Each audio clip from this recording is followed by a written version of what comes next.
Durante generations, el pequeño pueblo de Valsombrelas había sido conocido por su legendaria lluvia de estrellas. Cada verano, sin falta, el cielo se iluminaba con destellos incandescentes que atravesaban la oscuridad como pinceladas de fuego sobre un lienzo azul profundo.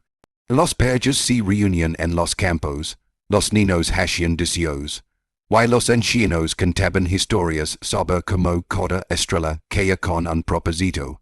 Unía almas perdidas, sella destinos compartidos o devolver lo que el tiempo había robado. Pero desde hace 7 años, el cielo permanecía inmóvil. Las estrellas, antes generosas y dans, antes ya no caían. La gente del pueblo comenzó a murmurar que el destino se había detenido, que el amor ya no encontraba caminos nuevos. Los perros jóvenes discutían más, los bodas eran menos, y los unos parecían no echar raíces. Nadie sabía exactamente por qué había cesado el fenómeno, pero todos sentían la ausencia como una herida abierta en el alma colectiva. Algunos culparon al cambio climático, otros a una maldición antigua, y los más supersticiosos hablaban de un pacto roto entre el cielo y la tierra. Lo cierto era que el pueblo parecía suspendido en un limbo emocional, un lugar donde los sentimientos flotaban sin dirección, sin la guía de esas luces que solían caer como promesas. La magia, creían muchos, se había dormido o había decidido abandonarlos.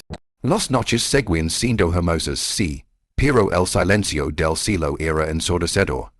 Había una tristeza sutil en el aire, una nostalgia constante que calaba en los usos.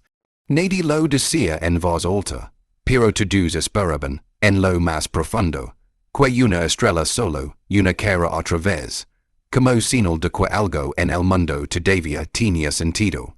Alara ligó al pueblo con una mochila polvorienta, una libertad llena de cálculos celestes y el corazón roto por un amor que no supo esperarla. No conocía a nadie en Valsombrelas, pero había leído sobre sus estrellas en viejas revistas científicas y diarios de campo. Su tesis inacabada sobre patrones anómalos en lluvias de meteoros parecía encontrar en ese lugar una última esperanza de redención académica.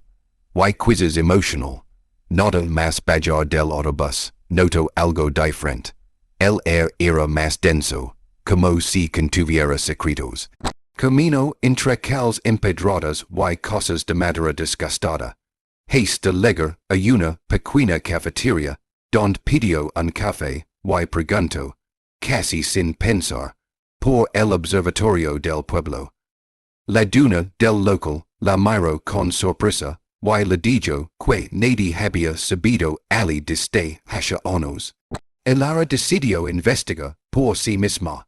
En su búsqueda, se cruzó con un hombre que reparaba relojes en silencio dentro de un tola, con vitrinas repletas de mecanismos antiguos. Su nombre era Orion. Tenía los ojos tristes, el cabello ligeramente canoso, y hablaba poco, pero con una precisión casi matemática. Ella le preguntó por el camino al observatorio. Él, sin levantar la vista, le dijo, no encontrará estrellas allí, señorita, están en huelga. La frase la desconcertó y la intrigó. Volvió al día siguiente, y al siguiente. Pronto descubrieron que ambos cargaban con pérdidas, que no sabían nombrar del todo. Orion había perdido a su prometida la misma noche en que cayeron las últimas estrellas. Desde entonces, vivía entre engranajes y agujas, como si pudiera detener el tiempo para no seguir perdiendo. Elara, por su parte, intentaba entender el cielo, pero en el fondo solo quería que algo una señal, un destello le dijera que aún había un propósito esperando. Sin quererlo, empezaron a esperar el uno al otro cada tarde. Dos extraños que comparten un mismo vacío, unidos por una pregunta sin respuesta. ¿Por qué las estrellas ya no caen? En una de sus visitas al observatorio abandonado, Elara encontró un antiguo cuaderno de notas escondido bajo el polvo, cubierto con símbolos extraños y anotations hechas a mano. Era un diario que pertenecía a la abuela de Orion, una astrónoma que había vivido en el pueblo de décadas atrás. En sus páginas hablaba de una leyenda que muy pocos recordaban. Cada años, los cielos ponían a prueba a los humanos. Si dos almas destinadas lograban encontrar la luz en medio de la oscuridad, una estrella quería para cumplir un solo deseo. Pero ese deseo no debía ser egoísta. Debía nacer del amor verdadero, aquel que no busca poseer, sino entrega. Hilara le mostró el diario a Orion, y él, escéptico al principio, sintió algo removerse dentro. Su abuela solía contar historias similares, pero los había olvidado o descartado como cuentos infantiles. Juntos comenzaron a investigar. Visitaron a los ancianos del pueblo, buscaron grabados en la iglesia vieja, revisaron cartas antiguas en la biblioteca. Cada pieza encajaba lentamente, como engranajes dentro de un reloj. Hilara teorizó que la interrupción de la lluvia de estrellas no era natural, sino parte del ciclo centenario. Había ocurrido antes, pero en otras eras, cuando el amor había sido puesto a prueba. Según los textos, bastaba una sola chispa entre dos corazones honestos para despertar el cielo. A partir de entonces, Orion y Hilara comenzaron a pasar más tiempo juntos, no solo investigando, sino con pasión, de recuerdos, heridas, y risas inesperadas. Aunque ninguno lo decía, algo estaba cambiando en ellos. El air se volvía más ligero, las noches más brillantes.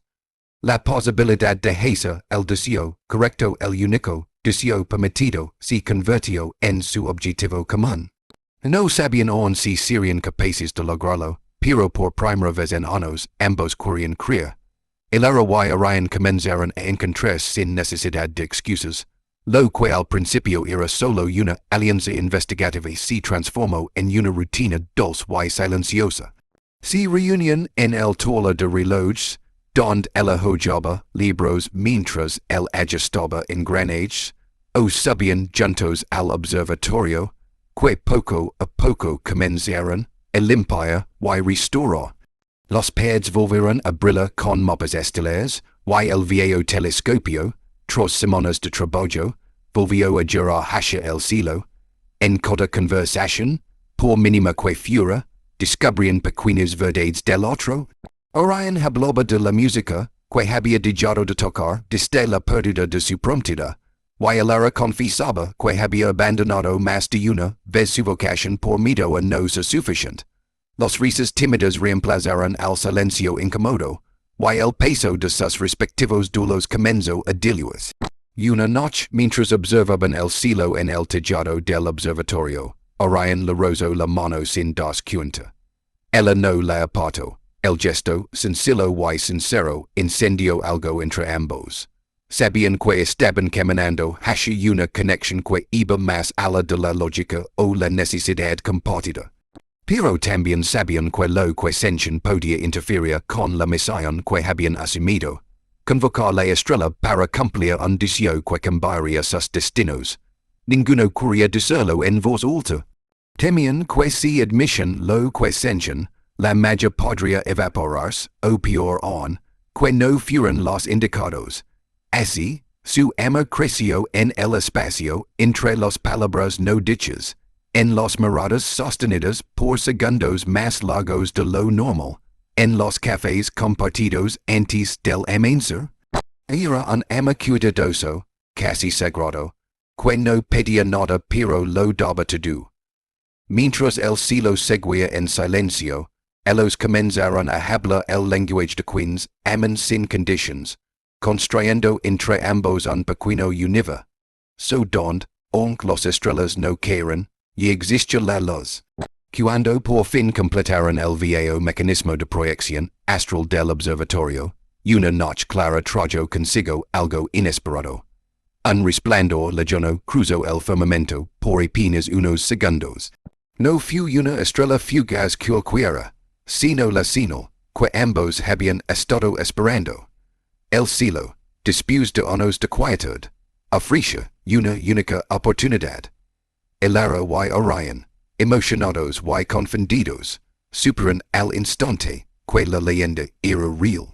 El momento había llegado, pero entonces surgió el dilema, solo uno podía formular el deseo, y debía ser desinteresado. Orion se quedó en silencio largo roto. Dentro de sí, sentía el tirón de una promesa antigua. La noche en que perdió a su prometida, había jurado que si alguna vez tenía la oportunidad, haría lo que fuera por volver a verla. Aquella estrella era su oportunidad de cumplirlo.